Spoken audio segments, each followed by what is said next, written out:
Force and law of motions, बल तथा गति के नियम। In the previous chapter, we described the motion of an object along a straight line in terms of its position, velocity, and acceleration. We saw that such a motion can be uniform or non-uniform. We have not yet discovered what causes the motion. Why does the speed of an object change with time? Do all motion requires a cause? If so, what is the nature of this cause? In, in this chapter, we shall make an attempt to quench all such curiosities. For many centuries, the problem of motion and its cause had puzzled scientists and philosophers a ball on the ground. When given a small hit, does not move forever. Such observation suggests that rest in natural state of an object. This remained the belief until Galileo Galilei and Isaac Newton developed entirely different approach to understand motion. In our everyday life, we observe that some efforts is required to put a stationary object into motion or to stop a moving object. We ordinarily experience this as a muscular effort and say that we must push or hit or pull on an object to change its state of motion. The concept of force is based on this push, hit, or pull. Let us now ponder about a force. What is it? In fact, no one has seen, tasted, or felt a force. However, we always see or feel the effect of a force.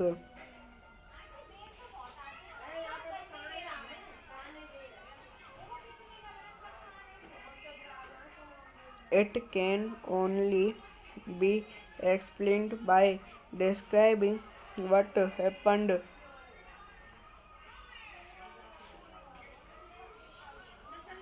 when a force is applied to an object.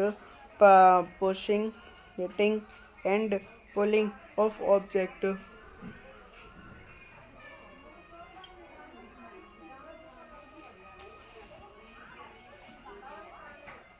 are all ways of bringing object in motion. They move because we make a force act on them. From your studies in earlier classes, you are also familiar with the fact that a force can be used to change the magnitude of velocity of an object. That is to make the object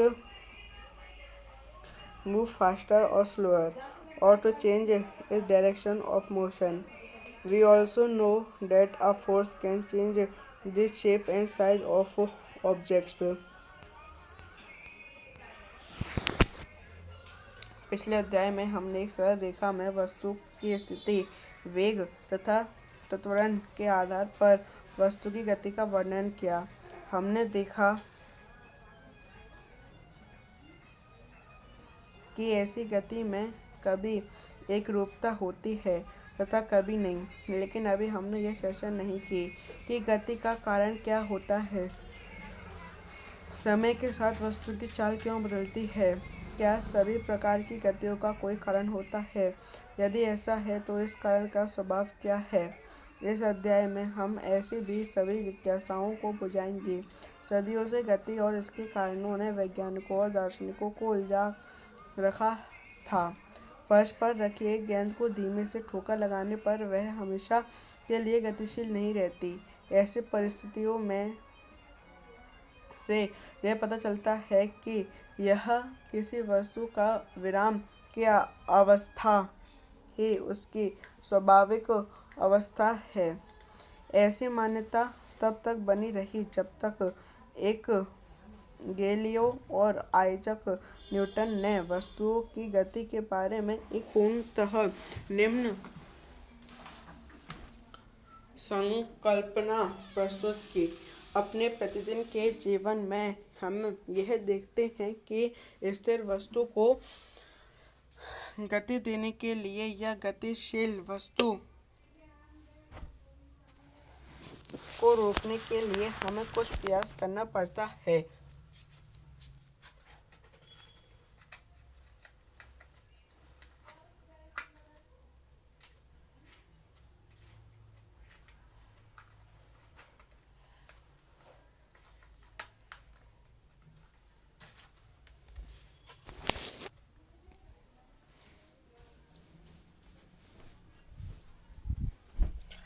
अपने प्रतिदिन के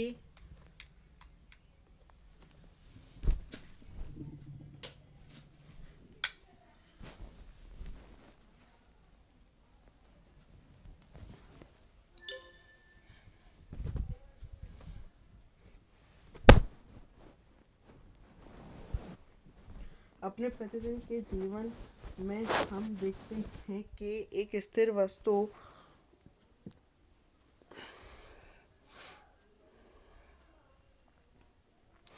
को गति देने के लिए या गतिशील वस्तु को रोकने के लिए हमें कुछ प्रयास करना पड़ता है। सामान्य भाषा में इसके लिए हमें शारीरिक प्रयास करना पड़ता है तथा हम कहते हैं कि किसी वस्तु को गति की अवस्था में लाने के लिए हमें उसे खींचना, ढकेलना या ठोकर लगाना पड़ता है। खींचने, ढकेलने या ठोकर लगाने की इस क्रिया पर बल की अवधारणा आधारित है। अब हम बल के विषय में विचार करते हैं। यह क्या है? वास्तव में बल को ना तो किसी ने देखा है, ना चखा है और ना ही महसूस किया है। हालांकि बल का प्रभाव हम पराये देखते या महसूस करते हैं। किसी वस्तु पर बल लगाने पर क्या होता है, यह जानकर हम बल की व्याख्या कर सकते हैं। वस्तु को खींचना, ढकेलना या ठोकर लगाना, ये सभी क्रियाएं वस्तु को गति देने की युक्तियां हैं। हमें हमारे द्वारा किसी तरह का बल लगाने पर ही उनमें गति होती है। पिछली कक्षाओं में अर्जित ज्ञान के आधार पर आप इस बात से परिचित हैं कि किसी वस्तु के वेग का परिमाण बदलने अर्थात वस्तु की गति का तेज या धीमी करने के लिए या उसकी गति की दिशा बदलने के लिए बल का प्रयोग होता है। आप यह भी जानते हैं कि किसी बल का के प्रयोग द्वारा वस्तु का आकार या आकृति भी बदली जा सकती है।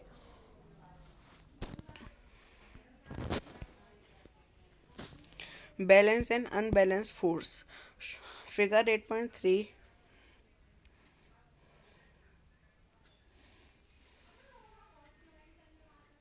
shows a wooden block on a horizontal table.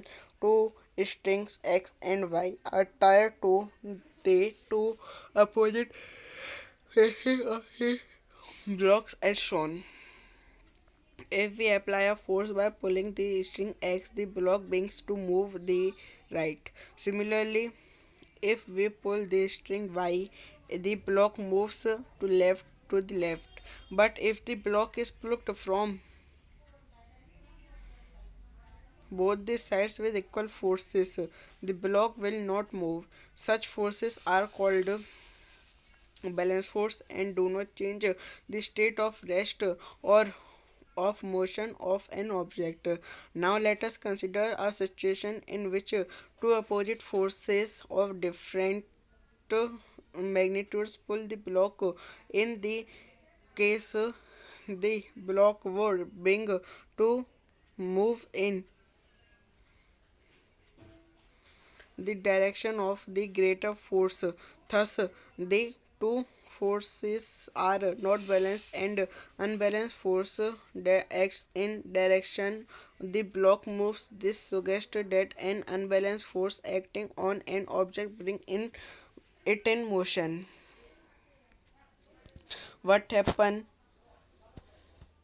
when some children try to push a box on rough floor? If they push the box with a small force, the box does not move because all of friction acting in a direction opposite to the push.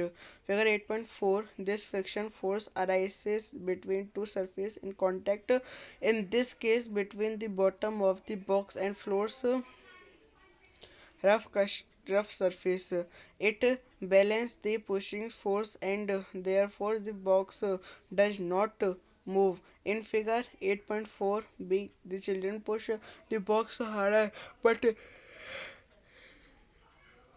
the box still does not move. This is because the friction force still balances the pushing force. If the children push the box harder still, the pushing force become bigger than the friction force. There is an unbalanced force, so the box start moving. What happens when we ride a bicycle? When we stop pedaling, the bicycle begins to slow down. This is again because of friction forces acting opposite to the direction of motion. In order to keep the bicycle moving, we have to start pedaling again. If thus appears, then an object maintains its motion under a continuous application of an unbalanced force. However, it is quite incorrect. An object moves with a uniform velocity when the force is pushing force and frictional force acting on the object are balanced and there is no external force on it. If an unbalanced force is applied on the object, there will be a change either in its speed or in the direction of its motion. Thus, to accelerate the motion of an object, an unbalanced force is required, and the change in its speed or in the direction of motion would continue as long as this unbalanced force is applied. However, if this force is removed completely, the object would continue to move with the velocity it has acquired till then.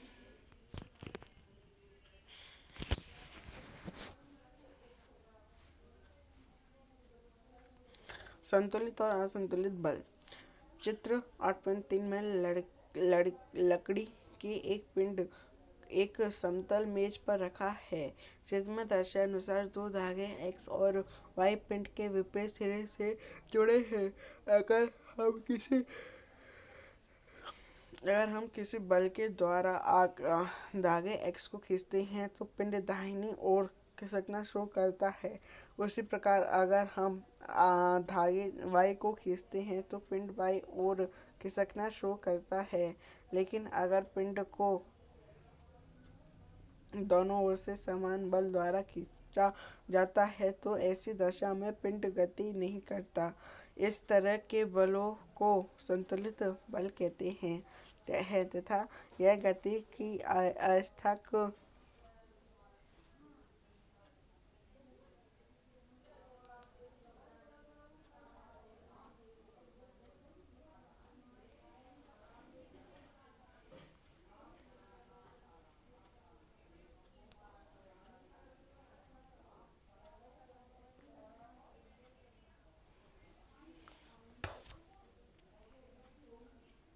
पिंड को दोनों ओर से समान बल द्वारा खींचा जाता है तो ऐसा में पिंड गति नहीं करता।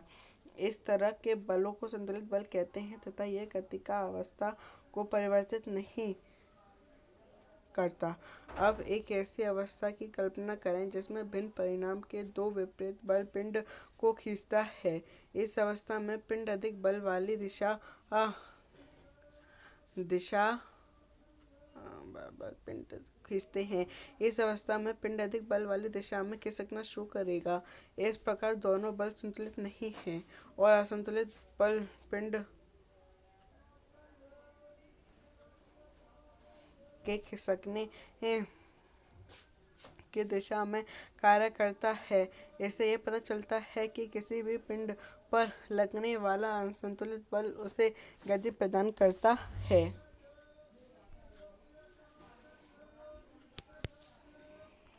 लकड़ी के एक पिंड पर लगे दो बल।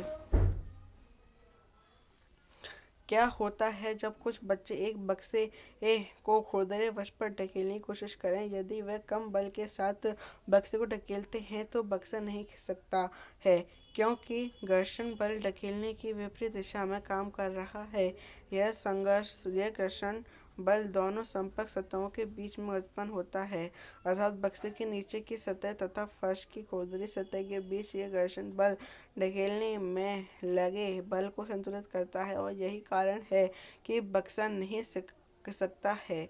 चित्र 8.4 बी में बच्चे बक्से को जोर से ढकेलते हैं, लेकिन बक्सा फिर भी नहीं सकता है, और ऐसा इसलिए है क्योंकि घर्षण बल अभी भी ढकेलने वाले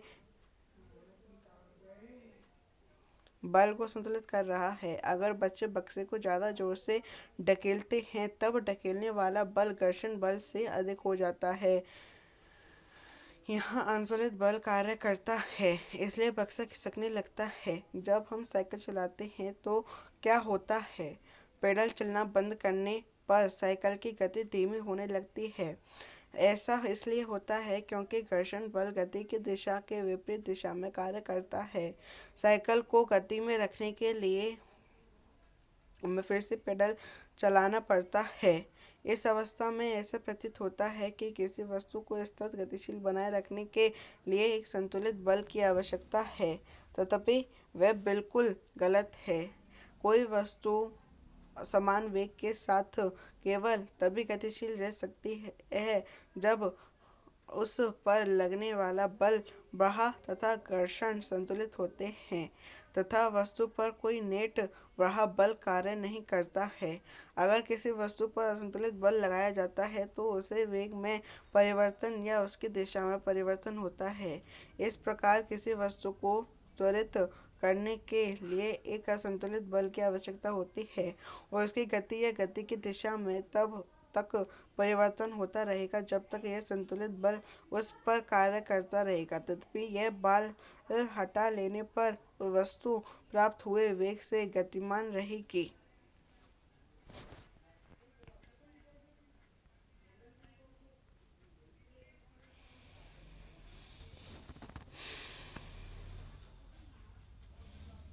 First law of motion. By observing the motion of object on an inclined plane, Galileo deduced that objects move with a constant speed when no force acts on them. He observed that when a marble rolls down an inclined plane, its velocity increases. In the next chapter, you will learn that the marble falls under the unbalanced force of gravity as it rolls down and attains a definite velocity. By the time it reaches the bottom, its velocity decreases when it climbs up as shown in figure 8.5b. Figure 8.5c shows a marble resting on an ideal frictionless plane inclined on both sides. Galileo argued that when the marble is released from left, it would roll down the slope and go up on the opposite side to the same height from which it was released. It if the inclination of the planes on both sides are equal, then the marble will climb the same distance that it covered while rolling down. If the angle of inclination of the right side plane were gradually decreased, then the marble would travel further distances till it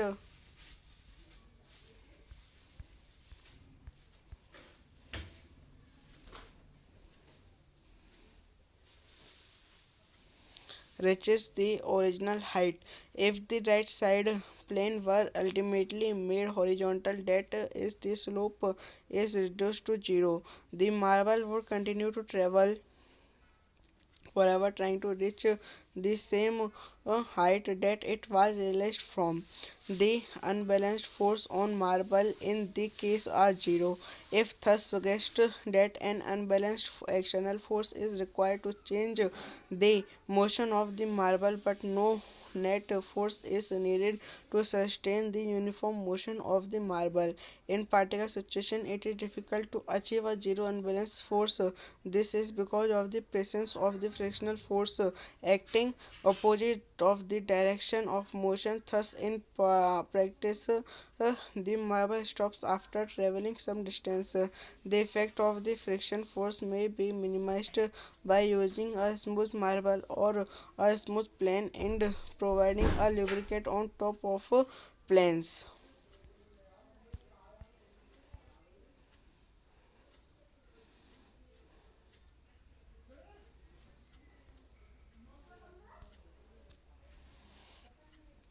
Newton further studied Galileo's idea on force and motion and presented their fundamental laws that govern the motion of object. These three laws are known as Newton's law of motion. The first law of motion is stated as an object remains in a state of rest or uniform motion in a straight line unless compelled to change that state by an applied force. In other words, all objects resist a change in their state of motion in a quality way. The tendency of an undisturbed object to stay at rest or to keep moving with the same velocity is called inertia. This is why the first law of motion is also known as the law of inertia. Certain experiences that we come across while traveling in a motor car can be explained on the basis of the law of inertia. We tend to remain at rest with respect to seat until the driver applies a braking force to stop the motor car. With the application of brakes, the car slows down, but our body tends to continue in the same state of motion because of its inertia. A sudden application of brakes may thus cause injury to us by impact.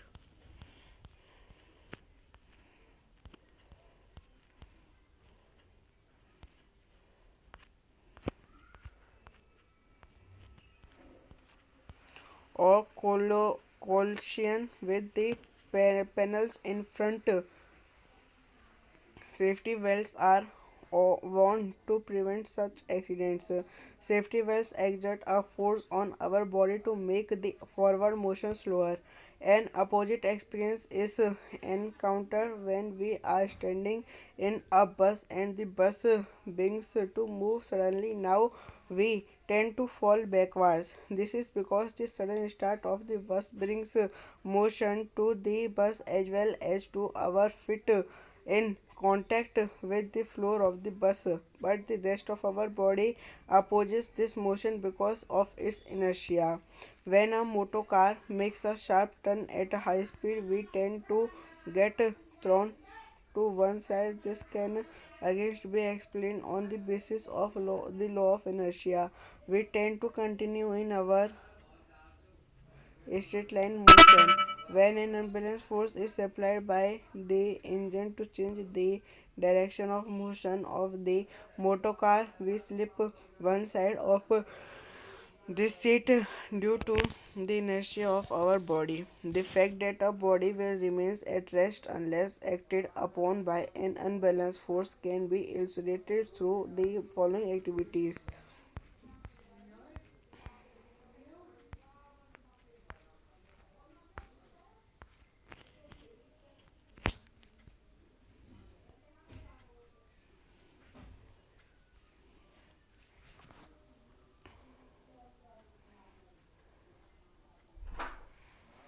गति का प्रथम नियम।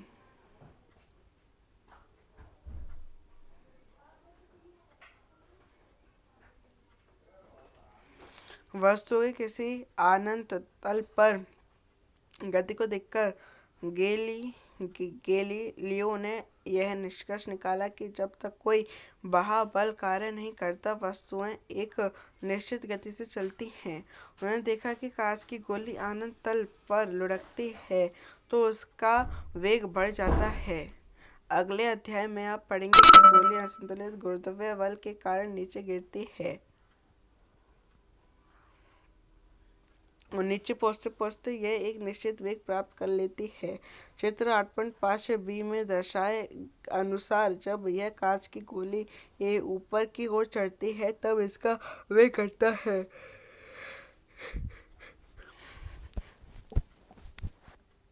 चित्र 8.5 B में दर्शाए अनुसार जब यह कांच की गोली ये ऊपर की ओर चढ़ती है तब इसका वेग घटता है। इसके 8.5 सी में दोनों ओर से एक आदर्श घर्षण रहित अनंत तल पर एक गोली स्थिर है। गैलीलियो ने तर्क दिया कि जब गोली को बाईं ओर से छोड़ा जाता है तब यह ढाल पर नीचे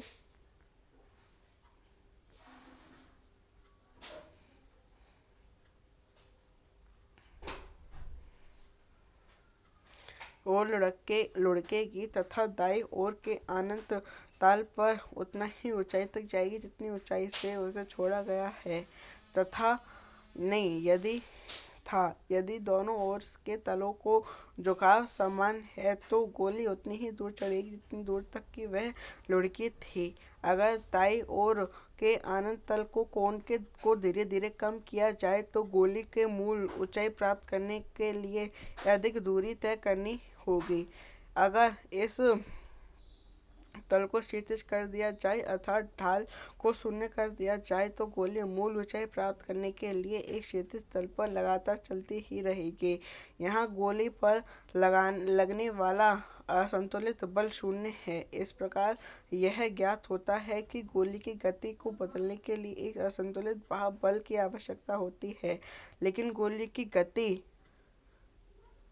को एक रूप बनाए रखने के लिए किसी नेट बल की आवश्यकता नहीं होती। वास्तविक में अवस्था में शून्य असंतुलित बल प्राप्त करना कठिन है। ऐसी गति के विपरीत दिशा में लगाने वाले घर्षण बल के कारण होता है। इस प्रकार व्यवहार में गोली कुछ दूर चलने के बाद रुक जाती है। घर्षण के प्रभाव को न्यूनतम करने के लिए चिकनी कांच की गोलियों तथा चिकने समतल का प्रयोग एवं समतल के सतह पर चिकनाई युक्त पदार्थ लुब्रिकेंट का लेप किया जाता है। न्यूटन ने बल एवं गति के बारे में गैलीलियो के विचारों को आगे विकसित किया। उन्होंने 3 मौलिक नियमों को प्रस्तुत किया जो किसी वस्तु की गति को वर्णित करते हैं। इन नियमों को न्यूटन के गति के नियमों के नाम से जाना जाता है। गति का प्रथम नियम इस प्रकार है।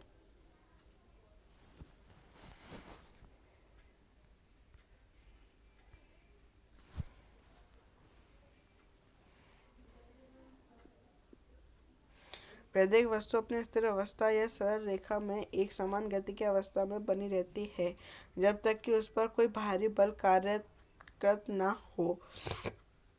दूसरे शब्दों में सभी वस्तुएं अपनी गति की अवस्था में परिवर्तन का विरोध करती हैं। गुणात्मक रूप में किसी वस्तु को विराम अवस्था में रहने या समान वेग से गतिशील रहने की प्रवृत्ति की जरूरत को कहते हैं। यही कारण है कि गति के पहले नियम को जड़त्व नियम भी कहते हैं। किसी मोटर गाड़ी में यात्रा करते समय होने वाले अनुभव की व्याख्या जड़त्व के नियम द्वारा की जा सकती है। सीट के सापेक्ष हम तब तक विराम अवस्था में रहते हैं जब तक कि मोटर गाड़ी को रोकने के लिए ब्रेक न लगाई जाए। ब्रेक लगाए जाने पर गाड़ी के साथ सीट में विराम अवस्था में आ जाती है, परंतु हमारा शरीर जड़त्व के कारण गतिज अवस्था में ही बने रहने की प्रवृत्ति रखता है। अचानक ब्रेक लगने पर सीट के आगे लगे पैनल से टकराकर हम घायल भी हो सकते हैं। इस तरह